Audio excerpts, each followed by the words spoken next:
kay Ses muna. Ses, nabasa ko sa press release kasi parang may karelasyon ka na sugar daddy, di ba? Tapos, mayroon ka nagustuhan na character naman ni Anthony Davao. Sa sitwasyon na ganon, sa palagay mo, anong masasabi mo sa ganong klaseng sitwasyon? At nasa tamang linya ba yung ganon?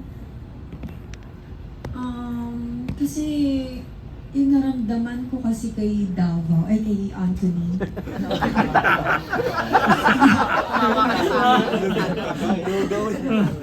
Yung naramdaman ko kasi sa kanya parang ibang-iba kung paano ako tratuhin nito.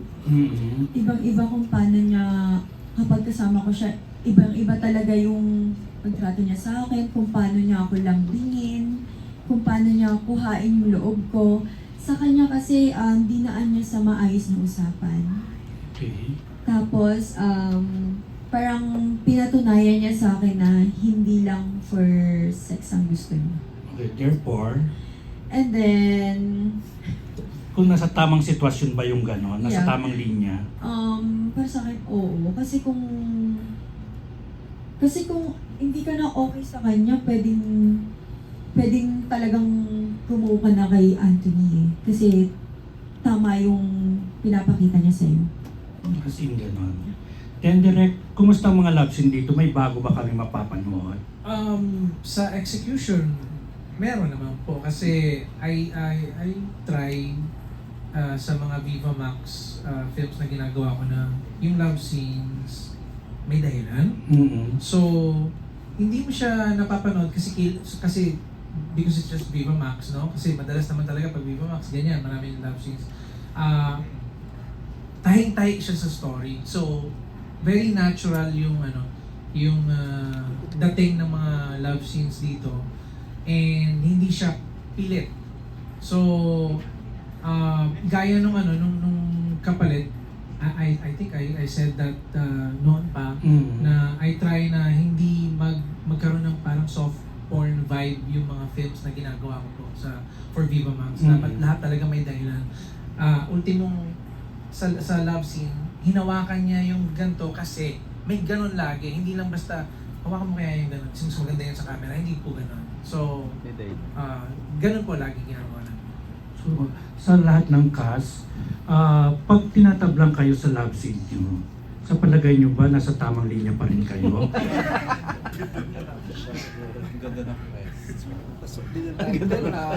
Pasok na pasok yung title Bago na sa ulit yun. Pag halimbawa tinatablang kayo sa mga love scene nyo, sa palagay nyo, nasa tamang linya pa kayo or lumilinya pa kayo talaga? Pag gano'n, nasa tamang linya ka. Kasi nadadala ka doon mismo sa kung ano yung character tsaka kung ano yung scene na yun. Gano'n, for me, nasa tamang linya ka. So hindi nababastos yung partner pag ganun? Kasi bago pa mag-start man yun, you know what you're doing professionally and kailangan comfortable kayo sa isa't isa. Tsaka pinag-uusapan naman yun. So it's nothing personal, it's just work. Ano ba yun? Okay. Pero so far, hindi pa naman ako napunta sa linya na yun. Pero kung mangyari man yun, nasa tamang linya pa rin ako. Okay, Chester. About dun sa tanong na yun, professionally kakausapin mo muna yung partner mo kung ano yung gagawin ninyo bago kayo mag-start. Pero as much as possible, gusto ko makita sa scene na gagawin ng ganun kung sakasakali. At least man lang, nandun yung tandem ng character na nagigisa sa isang unit silang dalawa sa ginagawa nila. Kumbaga parang hindi siya parang patay yung love scene, gano'n. Para at least man lang nandun yung justice sa base sa script. Okay, so ayun. Kung tinatablan man ako, as much as possible, di ko inaalis ko sa isipan ko na tablan ako kasi first of all, kapartner ko, yung boses is, kapartner ko siya, hindi ko siya kilala totally. Personally, hindi ko siya kilala. Hindi ko kilala attitude niya, hindi niya rin ako kilala. Pero as much as possible, respectfully, dinadaan ko sa professionalism. Paano mo iniiwasan nyo na halimbawa, ayan na, parang tinatablan na? Pag ayun na, tinatablan na. I tell myself na hindi, trabaho lang to. Take it professional, not personal. Yun. Okay, Ses. At kanino ka tinatablan? Ang gusto mong matablan? Charot! So far, wala pa naman po. Mm. Swear. Kasi iniisip ko lang kasi talaga doon is trabaho at nag-focus lang talaga ako sa kung ano yung pinapagawa sa akin. Kung ano yung nasa script, ganun. Pero may actor ka sa Viva Max na gusto mong matablan, charot, or gusto mong makapartner. Or pinapantasya mo na sana ito makapartner ko. Wakis Tabera, Amini. Wala talaga. Siguro, Sa dami ng gwapo Wala eh, dito, wala. sa dami ng delicious. wala po. Mm. Wala po kasi. Ano? Ito ba? Hindi po ako ganun na attract sa guy. Ah. Kasi I'm a bisexual. Bisexual ako, oo.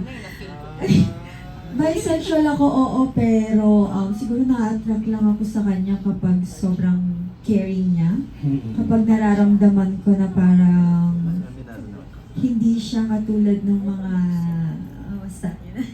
Ayun, basta hindi ako ganun na-attract sa guy. Okay. So kanino ka na-attract na Viva Max actress? Ayun lang, yung parang gusto mo sana ito yung makapartner ko.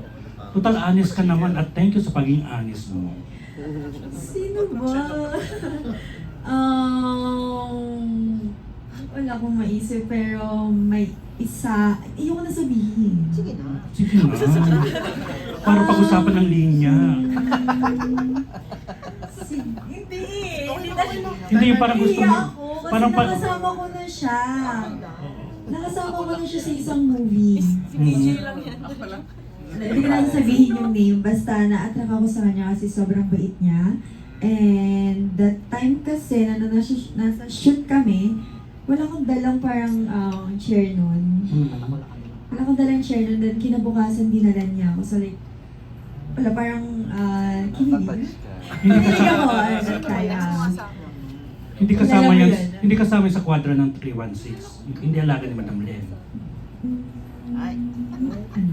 Ay, hindi. Okay. Hindi. Sige. Dito kay Sheila. Sheila. Direct na tabla. Tatabla ko ba kay Direk Charot? Bayan ng Jesus. Ano nga po ito? Tablan. Hindi, iba pa yung tanong eh. Yan yung tablan kung nasa tamang Nasa linya ba tamang pag linya. tinatablan. Nasa tamang linya, ang daming aspect po ng sagot na yun. Pero yeah, di ba? Kasi you can't just say yes or no eh. Pero para sa akin, kung nagtatrabaho tapos tinablan ako, nasa tamang linya ako nun. Kasi may disclaimer ako. Syempre, hindi yung maganda yung rhythm eh. Yung partner mo may hindi lang dahil sa physical rhythm but meron kayong connection sa isa't isa. At the same time, madalas na iniisip ko yung ex ko. So mas my feeling kung napanood niyo pa yung mga ibang movies, pati ito, meron.